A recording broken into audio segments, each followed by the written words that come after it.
নমস্কার, Soma kitchen and ব্লগে সকল সদস্যদের জানাই স্বাগত জানিয়ে আজকে আমি একটা নতুন রেসিপি তৈরি করব। নতুন রেসিপিটি দেখো তোমরা। পুঁইয়ের মুচুরি, পুঁইয়ের মুচুরি চিকেন আছে, তার জন্য ছোট ছোট টুকরো করে নিয়েছি।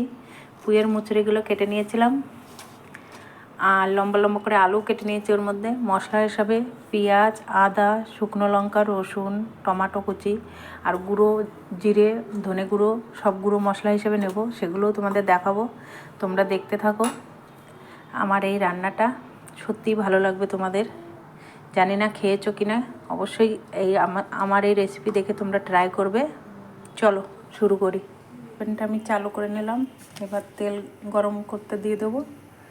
একটু তেল বেশি করে দেবো, যেহেতু মাংস থাকবে ওর সাথে। ফোড়নে আমি তেজপাতা আর জিরে দিয়ে দিচ্ছি, দিয়ে পুঁইয়ের মুচুরিগুলোকে আমি ফ্রাই করে নেব।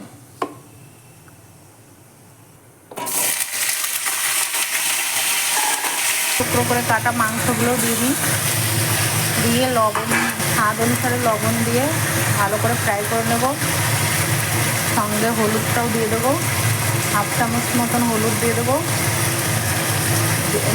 সবজিটা ভালো করে ফ্রাই হওয়ার পরে আমি মশলাটা ফ্রাই করবো এর সঙ্গে। যে মশলাটা করে রেখেছিলাম, মশলাটা দিয়ে এবার আমি মাংসটা আর পুঁই মুচুরিটা কষিয়ে নেবো। তার মধ্যে আমি গুঁড়ো মশলাগুলোও দিয়ে দেবো, একে একে গুঁড়ো মশলাগুলোও দিয়ে দেবো। মশলাটা কিছুক্ষণ কষানোর পরে আমি গুঁড়ো মশলাগুলো দিয়ে দেবো।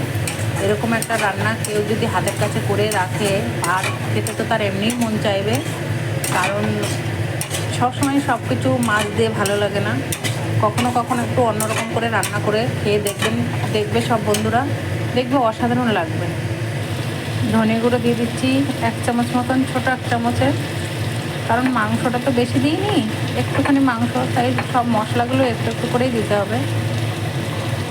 এইবার জিরে গুঁড়ো ছোটো চামচের 1 চামচ, লঙ্কার গুঁড়োটা দিয়ে দিতে হবে একটু কালার আসার জন্য। একটুখানি চিনি দিয়ে দেবো আমি। শীতকালে যদি এরকম একটা রান্না কেউ করে খায়, সত্যি এই রান্নার প্রেমে পড়ে যাবে সে। এত সুন্দর একটা রান্না শীতকালে করে খাবে। এই পুঁইয়ের মুচুরিটা শীতকালেই পাওয়া যায়। এত সুন্দর রান্না, সত্যি বলছি, খেয়ে পাগলের মতন করবে যে আবার করব কবে এই রান্নাটা। দেখো কালারটা কত সুন্দর হয়ে এসেছে।